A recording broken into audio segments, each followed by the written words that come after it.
C'est l'heure à présent d'Info Intox avec vous, Anthony Saint-Léger, bonjour. Bonjour Raphaël, bonjour à tous. Et deux fausses informations au menu ce soir, elles concernent deux anciens présidents africains. On commence avec Joseph Kabila, ancien chef d'État de la République démocratique du Congo. Effectivement, une publication faite sur Facebook il y a 3 jours avec une légende. Regardez cette photo. Alors ce n'est pas la photo initiale, mais j'ai un petit problème d'affichage.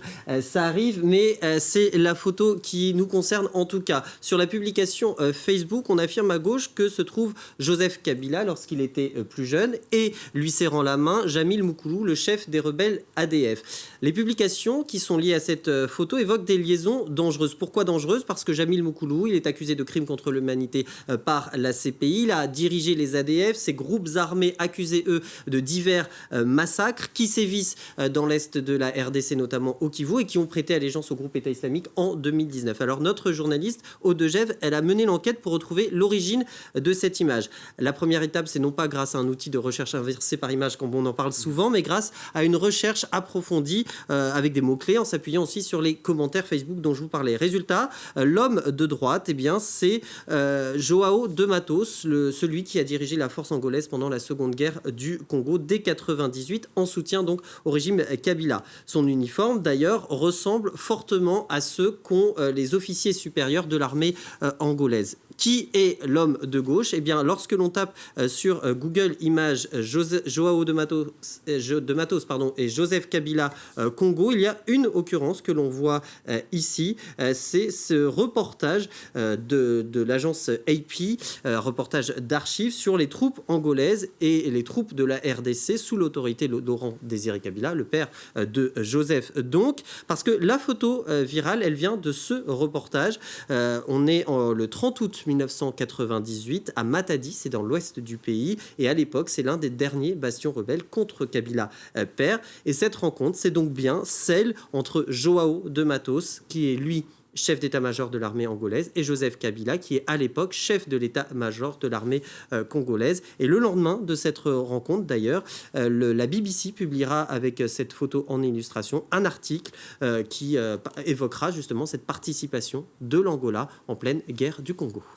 L'autre fausse information, elle vise l'ancien président guinéen Alpha Condé. Effectivement, regardez ce qui a circulé sur Facebook ces dernières semaines et écoutez également. Libérez Alpha, libérez Alpha, libérez Alpha, libérez Alpha, libérez Alpha, libérez Alpha, libérez Alpha. Alors, des personnes rassemblées sur un parking criant « Libérez Alpha, libérez Alpha ». À cette vidéo, il y a plusieurs publications liées. « Libérez Alpha » pour « Libérer Alpha Condé », affirme en tout cas celle-ci. Regardez que l'on voit ici, voilà, libérer Alpha Condé, c'est même le slogan des manifestants en Europe, affirme-t-elle dans cette publication. D'autres se contentent aussi d'apporter leur soutien au président guinéen. Il y a celle-ci, par exemple, qui évoque même un rassemblement place de la République à Paris. Donc, il s'agirait d'une manifestation de soutien à Alpha Condé. Le contexte est le crédible, on le rappelle, puisqu'on est le 21 septembre, lors de ces publications, quelques semaines seulement après sa destitution. Lui qui a été chassé, on le rappelle, par le pouvoir, par un coup d'État le 5 septembre. Il est depuis gardé dans un lieu secret, sauf que, eh bien, rien à voir, ça n'a en aucun cas à voir avec une quelconque manifestation de soutien à Alpha Condé. Et c'est grâce à une recherche sur Facebook, rendons à César ce qui lui appartient, qu'on a pu trouver l'origine de la vidéo. Effectivement, et Facebook qui n'était pas en panne à l'époque, et ce n'est pas grâce à l'outil de recherche, encore une fois, inversé InVid WeVerify. On atterrit en fait sur le compte de l'association des lits solidaires. Alors il y a décidément un problème d'affichage, ce n'est pas grave. L'association Lits solidaires, c'est une association qui vient en aide aux migrants mineurs. La publication, elle date en fait du 2 mars 2019, il y a plus de 2 ans donc, et on voit qu'à l'époque même, on voit d'ailleurs que la publication de l'époque, elle a été modifiée récemment du fait de ces détournements pour bien préciser que le contexte était 2019. Que se passe-t-il en 2019? Pourquoi scande-t-on libérer Alpha? La directrice de l'association des Lits solidaires, elle a été contactée par les observateurs de France 24. Elle nous explique qu'il s'agit en fait d'un rassemblement devant le centre administratif d'Oissel, c'est près de Rouen, donc dans le nord de la France. Le but, c'est de demander la libération d'Alpha. Alpha Ba, en fait, un migrant guinéen mineur soupçonné à l'époque par les autorités françaises d'avoir déclaré un âge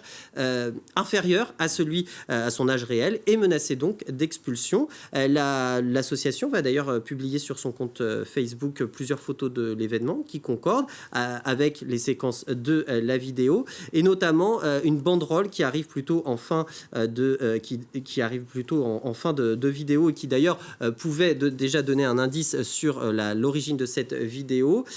Et un autre détail pouvait aussi mettre un peu la puce à l'oreille, puisque en aucun cas cette place ressemble à la place de la République à Paris dont je vous parlais au début. Et puis le mot de la fin, peut-être, c'est que cette histoire se termine bien, puisque le jeune migrant a pu rester en France.